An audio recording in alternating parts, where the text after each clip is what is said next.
मित्रों, विद्यार्थी बंधुओं, आप सभी का चांद सर की यूट्यूब क्लासेस में बहुत बहुत स्वागत। आज का विषय है उत्तर प्रदेश मंत्रिमंडल का विस्तार और उससे संबंधित तमाम प्रश्न आपको पूछे जाएंगे और सब लोग ध्यान से सुने। इसके पहले हम आपको 18 मंडल याद करने का सूत्र बताना चाहेंगे। 18 मंडल आप कैसे याद करेंगे?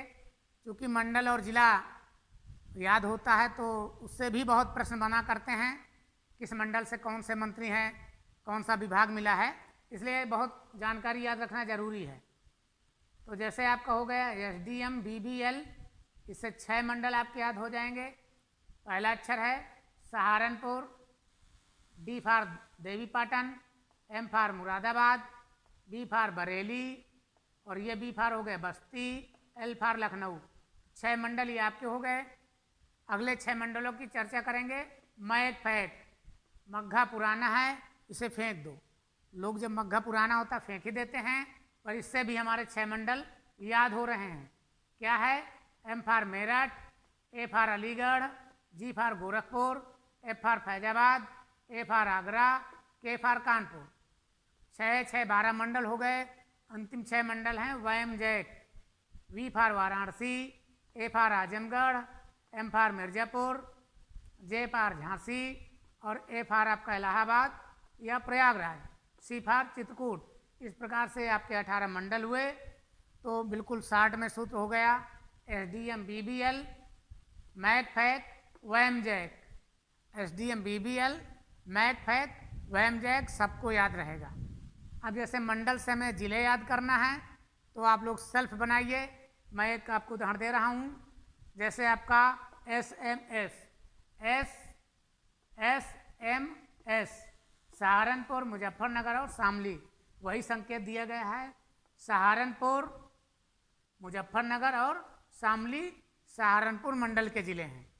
और कोई भी ज़िले जो भी लिए जाते हैं उस मंडल के आसपास के ही ज़िले लिए जाते हैं, इसलिए पहले आप मंडल याद करें और फिर मंडल से ज़िले। तो ये बहुत कठिन चीज़ नहीं है। जैसे आजमगढ़ मंडल में कौन कौन ज़िले हैं? आजमगढ़ में उबलिया। गोरखपुर मंडल में कौन ज़िले हैं? तो गोरखपुर और आपका जो है कुशीनगर, देवरिया और महाराजगंज, ये 4 ज़िले हैं। तो इस तरीके से बड़ा आसान है। सिर्फ आप पहले मंडल फिर संबंधित ज़िले याद करें। अब आइए मंत्रिमंडल की चर्चा की जाए, जो आज का हमारा उद्देश्य है। देखिए, मंत्रिमंडल चाहे केंद्रीय हो चाहे राज्य का हो, वो सभी मंत्री लोग ही किसी विधेयक को, किसी प्रस्ताव को पारित करते हैं और वो बहुमत से पारित होता है, फिर वो कानून बनता है। तो इनकी संख्या कितनी होती है इस पर हम आपको बताना चाहेंगे कि मंत्रियों की संख्या अधिकतम 15% हो सकती है। जैसे उत्तर प्रदेश में कितने मंत्री हो सकते हैं? क्योंकि 403 विधायक हैं तो 15 चौको 60, अधिकतम आपके 60 मंत्री प्रदेश में हो सकते हैं। ये एक संभावना है, 60 से ऊपर नहीं होंगे। तो आइए, सबसे पहले मंत्रिमंडल में सबसे अगुवाई जिनकी होती है हम उनसे चर्चा करना चाहेंगे। माननीय राज्यपाल श्रीमती आनंदीबेन पटेल जी 29 जुलाई 2019 को 25वें राज्यपाल के रूप में शपथ ग्रहण किया। और इसके पहले राम नाईक जी थे, जिनका कार्यकाल 22 जुलाई 2019 को समाप्त हो रहा था, लेकिन किन्हीं कारणों से 7 दिन देर से माननीय श्रीमती आनंदीबेन पटेल जी ने पदभार संभाला। और कभी कभी प्रश्न आता है कि ये आनंदीबेन पटेल जी जो जब से राज्य गठन हुआ तो 25वीं राज्यपाल हुई, और इसके पहले भी उत्तर प्रांत के नाम से उत्तर प्रदेश को जानते थे अंग्रेजों के ज़माने में, तो तब से अगर गिनती की जाए तो 34वीं है। अब ऑप्शन में आपको या तो 34वीं राज्यपाल मिलेगा या 25वीं, तो जो सही लगे उस पर आप टिक करें। राज्यपाल के बाद चर्चा आती है माननीय मुख्यमंत्री योगी आदित्यनाथ जी के संबंध में। ये 21वें मुख्यमंत्री के रूप में 19 मार्च 2017 को शपथ ग्रहण किया था इन्होंने। और इन्हीं के साथ में deputy CM Shri Keshav Prasad Maurya ji, doctor Shri Dinesh Sharma ji और कुछ कैबिनेट मंत्री सब लोगों ने 19 मार्च 2017 को शपथ लिया था। बाकी मंत्रिमंडल का विस्तार जुलाई और अगस्त में हुआ है। आइए इनके कुछ मंत्रिमंडल और इनके कार्यों की चर्चा करेंगे। माननीय मुख्यमंत्री जी को जो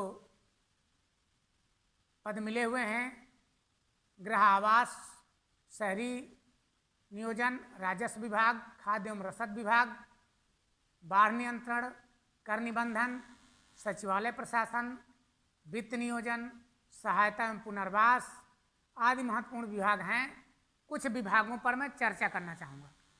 जैसे आपका राजस्व विभाग है, राजस्व विभाग कितना महत्वपूर्ण है इसको आप जानें।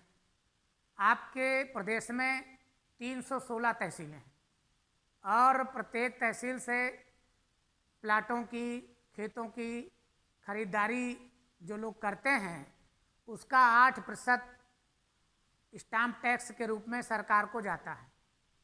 तो आप आंकड़ा करें कि हर तहसील से करोड़ों करोड़ रुपया आपके राज्य सरकार को जाता है। तो बहुत सा धन सरकार को राजस्व कर के रूप में प्राप्त होता है। यह कर वसूलने का एक बहुत बड़ा साधन है।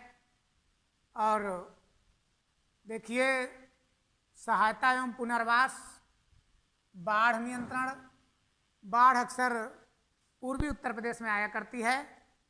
ये पूर्वी जिले ज़्यादा प्रभावित होते हैं।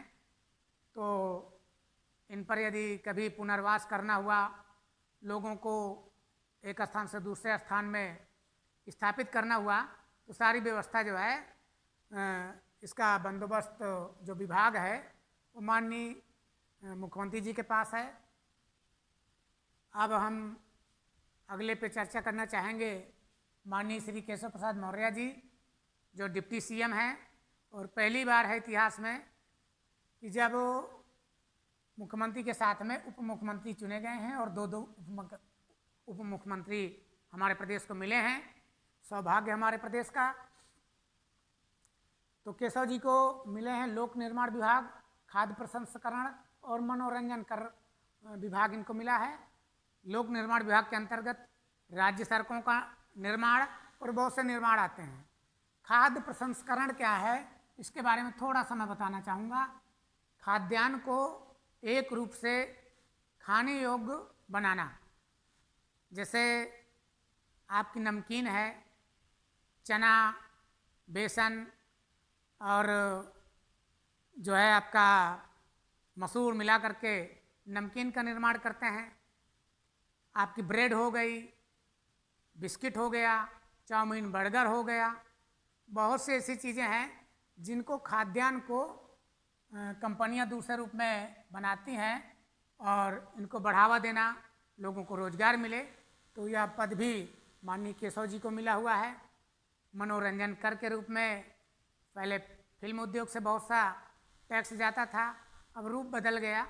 लोग घरों में मोबाइल पे पिक्चर देखते हैं, उससे भी यूट्यूब और गूगल के माध्यम से सरकारों को बहुत सा धन जाता है जो हमें दिखाई नहीं देता लेकिन सरकार तक पहुंचता है। और अगले डिप्टी सीएम हैं माननीय दिनेश शर्मा जी, जिनको माध्यमिक शिक्षा विभाग के मंत्री हैं, उच्च शिक्षा मंत्री हैं, विज्ञान एवं प्रौद्योगिकी मंत्री हैं। तो इस प्रकार से इन्हें बहुत ही महत्वपूर्ण विभाग मिला है, शिक्षा विभाग। और हम आशा करते हैं कि शिक्षा विभाग में जो अच्छे परिवर्तन की आवश्यकता है माननीय जी जरूर करेंगे। इसके बाद देखिए, चौथे नंबर पर हम माननीय सुरेश राणा जी को लेते हैं, जो कि थाना भवन विधानसभा से हैं। शामली जिले में थाना भवन आता है और ये कैबिनेट मंत्री के रूप में चुने गए हैं। इनको जो विभाग मिला है, गन्ना विकास मंत्री हैं, चीनी मिल मंत्री। और पश्चिमी उत्तर प्रदेश में चूँकि 70% चीनी मिलें हैं, लगभग पूरे प्रदेश में 150 चीनी मिलें हैं, तो चूँकि उत्तर प्रदेश पश्चिमी उत्तर प्रदेश में अधिक गन्ना पैदा होता है, तो यहाँ से सुरेश राणा जी को बनाया गया, जो कि किसानों की, मिल मालिकों की समस्या को समझते हैं और बीच का रास्ता निकाल करके अच्छा कार्य जो है करने की चेष्टा रखते हैं।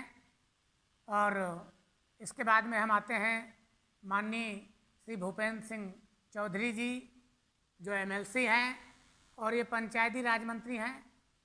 पंचायती राज मंत्री हमारे ग्राम प्रधानों का जो भी कार्यभार होता है, उनके लिए बजट होता है, इसके लिए धन अवमुक्त कराना पंचायती राज मंत्री के कार्य होते हैं और ये चुनाव करवाना इन्हीं के अंडर में रहता है। अब चौधरी साहब के बाद अगले मंत्री हैं श्री सुरेश खन्ना जी, जो जहाँपुर से आते हैं। वित्त, संसदीय कार्य एवं चिकित्सा शिक्षा मंत्री हैं। वित्त विभाग भी इनको मिला हुआ है और चिकित्सा शिक्षा यानी कि मेडिकल कॉलेज का निर्माण करवाना, उन्हें कुछ आधुनिक सुविधाएं उपलब्ध कराना, यह किसको मिला हुआ है? सुरेश खन्ना जी। अब पूछ लिया जाए कि चिकित्सा मंत्री, चिकित्सा शिक्षा मंत्री कौन है, तो आपका उत्तर मिलना चाहिए सुरेश खन्ना जी। पंचायती राज मंत्री कौन है, तो पंचायती राज मंत्री आपके भूपेंद्र सिंह चौधरी हैं।